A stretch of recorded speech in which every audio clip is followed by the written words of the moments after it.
ভালো করে মনে রাখেন, তিনটা জায়গায় মানুষ ছাড়া কোনো কাজ হয় না। কয়টা জায়গা? জোরে বলেন, আরো জোরে। এই কোরবানি কেমনে সামাজিক হলো, কেমনে পারিবারিক ঐক্য হলো?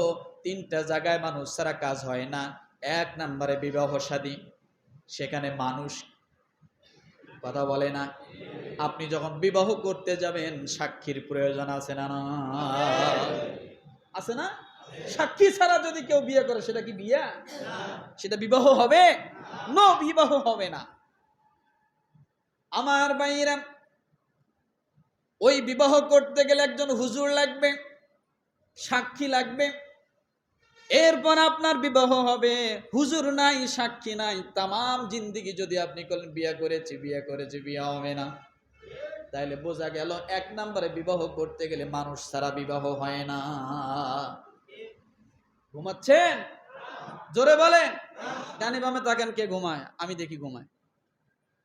দ্বিতীয় নম্বরে, মানুষ যখন মরে যায় তখন মানুষ ছাড়া কাজ হয় না।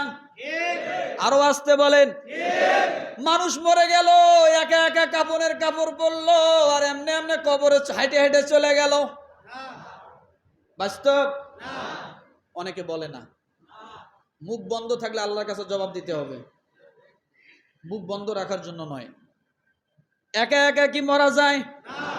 একা একা মারা যাওয়া যায়? একা একা কবরে যাওয়া যায়? একা একা কবরে যাওয়া যায় না। মানুষ ছাড়া কবরে যাওয়া যায় না। আপনি মরেছেন, মানুষের প্রয়োজন। অন্তত কেউ না থাকলে একজন হুজুর আর চারজন, চার কাদের মধ্যে নিয়ে কবরে যাইতে হবে, এমন 5টা লোকের দরকার। তাহলে 3 জায়গায় মানুষ লাগে। এক নাম্বার জোরে বলেন, আরো জোরে।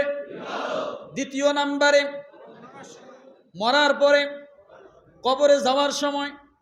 তৃতীয় নাম্বারে কুরবানি। আপনি একা একা কোরবানি দিতে পারেন না। কোরবানি যখন দেন, হয় জবাই করে একজন লাগে, আর যদি না নেন আপনি যদি নিজেই জবাই করেন, কিন্তু সুলাইতে যায় আপনি পারেন না, অর্ধেক সুলে বয়ে রয়েছে। মানুষ আসে না কেন?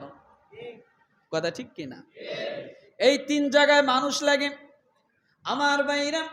এই জন্য বলি কুরবানি এটাই শিক্ষা দেয়, সামাজিকতা, ঐক্য, একে অপরের প্রতি ভালোবাসা, মহাব্বত, একে অপরের প্রতি সহযোগিতা। এই শিক্ষা দেয় হলো, সেটার নাম হলো কুরবানি।